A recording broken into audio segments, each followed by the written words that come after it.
Adlaw nga Huwebes karon mga kaigsuunan, Petsa 9 sa bulan sa Setyembre tuig 2021. Ang pagbasa kinutlo gikan sa Ebanghelyo sumala ni San Lucas kapitulo 6 bersikulo 27 ngadto sa 38. Si Jesus mingon ngadto sa iyang mga tinun-an, apan sultihan ko kamo nga namati kanako.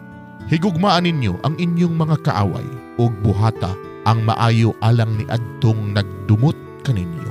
Panalangini ang mutunglo kaninyo ug pag-ampo kamo alang sa nagdaog-daog kaninyo.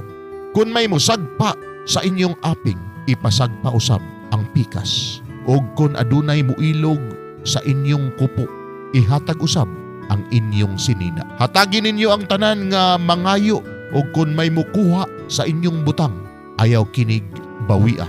Buhata ngadto sa mga tao ang gusto ninyo nga buhato nila nganha kaninyo. Kun mauray higugmaon ninyo sila nga nahigugma kaninyo, nganong magpaabot pa man kamog panalangin. Bisan gani ang mga makasasala na higugma man ni adtong nahigugma kanila, ug kun mauray buhatan ninyo maayo kadtong nagbuhat kaninyog maayo, nganong magpaabot pa man kamog panalangin.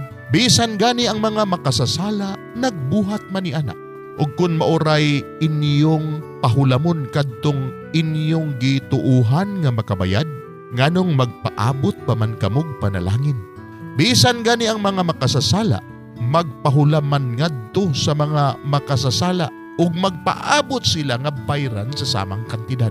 Higugmaa hinuon ninyo ang inyong mga kaaway ug buhata ang maayo ngadto kanila. Pahulama sila sa walay pagpaabot nga bayran, kaysa ingon niini dako ang ganti nga inyong madawat ug kamo mahimong mga anak sa labing halangdong Dios.